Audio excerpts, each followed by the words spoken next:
하루를 살아가는 아침 묵상. 오늘의 본문은 사도행전 8장 1절에서 4절입니다.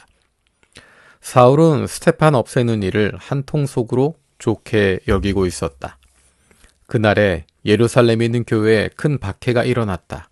그러자 사도들 말고는 모두들 유대아와 사마리아 지역으로 뿔뿔이 흩어졌다. 독실한 사람들이 스테판을 옮겨가서 장사 지내고 그를 두고 크게 슬퍼했다. 한편 사울은 교회를 계속 망가뜨리고 있었다. 그는 집집마다 들어가서 남자들과 여자들을 끌어다가 줄곧 감옥에 넘겨주었다. 뿔뿔이 흩어진 그 사람들이 두루다니며 그 말씀을 좋은 소식으로 전했다. 아멘. 스테반의 순교는 예루살렘 교회에 있어서 충격적인 사건이었습니다.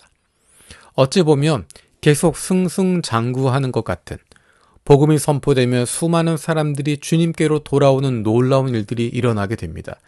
갇혀있던 사도들이 풀려나기도 하고 많은 이들이 주님께 돌아오는, 승리하는 장면들, 성공하는 장면들 이어지고 있었습니다. 그런데 스테반이 순교하게 되는 사건, 이것은 정말 충격적인 것입니다. 어떻게 이런 일이 일어날 수 있을까 싶은 일이 일어나게 된 것입니다. 그래서 2절에 있는 상황이 바로 그 모습을 보여주는 것입니다. 독실한 사람들이 스테판을 옮겨가서 장사 지내고 그를 두고 크게 슬퍼했다. 모두가 슬픔에 빠지게 됩니다. 이해할 수 없는 아프고 고통스러운 일이 벌어지게 됩니다. 그것으로 끝나는 것이 아니라 1절에 있는 것처럼 예루살렘에 있는 교회에 큰 박해가 일어나게 되고 사도들 말고는 모두들 유대아와 사마리아 쪽으로 뿔뿔이 흩어져 버리게 됩니다. 이런 아픔이, 이런 고통이 일어나게 됐습니다. 그 상황에 있으면서 아무도 이해하지 못합니다. 이것이 왜 이런 일이 일어나게 됐는지, 이것이 어떤 영향을 가져오는지 알지 못합니다. 폭풍 같은 일이 벌어지게 됩니다.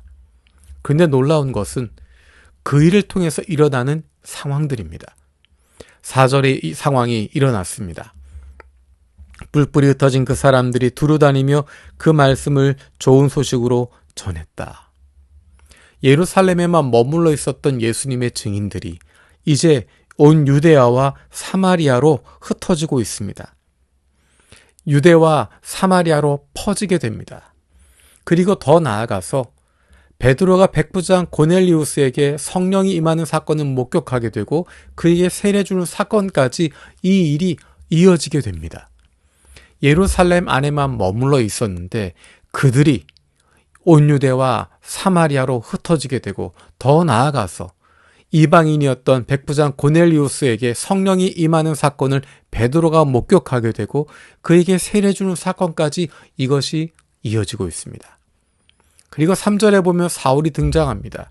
그런데 그가 9장에서 예수님을 만나는 사건으로 연결되게 됩니다.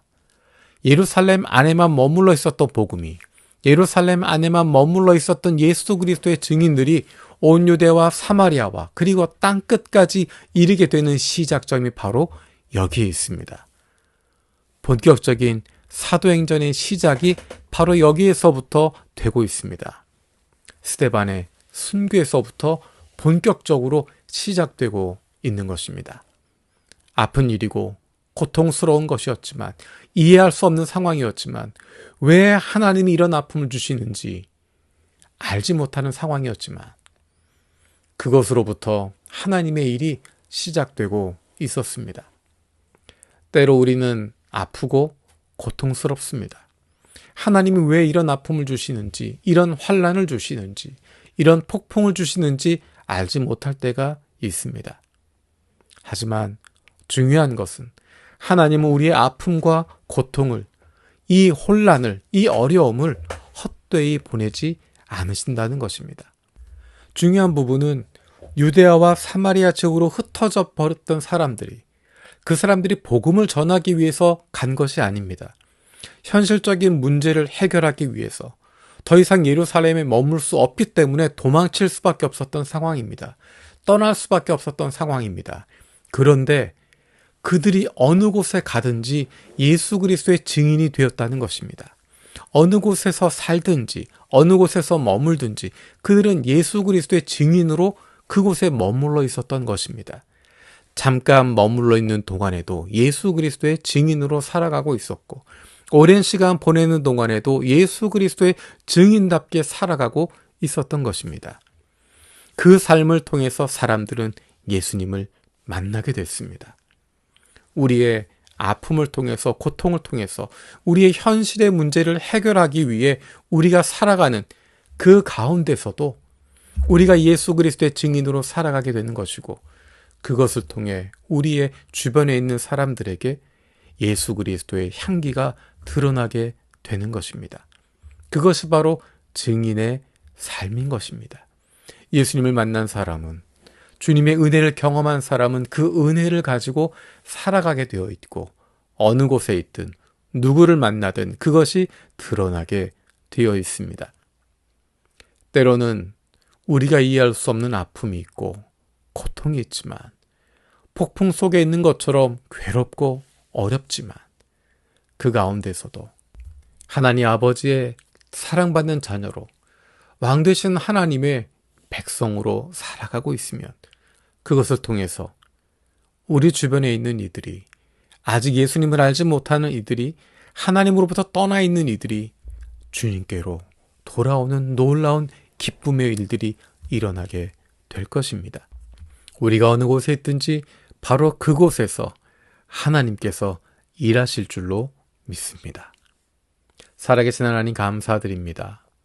스데반의 순교를 통해서 아프고 고통스러웠지만 그 가운데 하나님께서 일하고 계셨음을 기억합니다.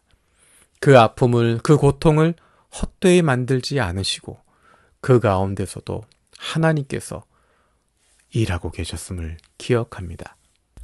유대아와 사마리아로 흩어졌던 이름 없는 우리의 믿음의 선배들처럼 우리도 우리가 있는 그곳이 어느 곳이든 예수 그리스도의 증인으로 살아가게 하시고, 매일의 삶 속에서 아버지의 하나님의 성품이 드러나게 하시고, 우리의 왕 되신 하나님으로 인한 담대함을 누리는 저희들 되게 하여 주옵소서. 감사드리고 예수님의 이름으로 기도드립니다. 아멘.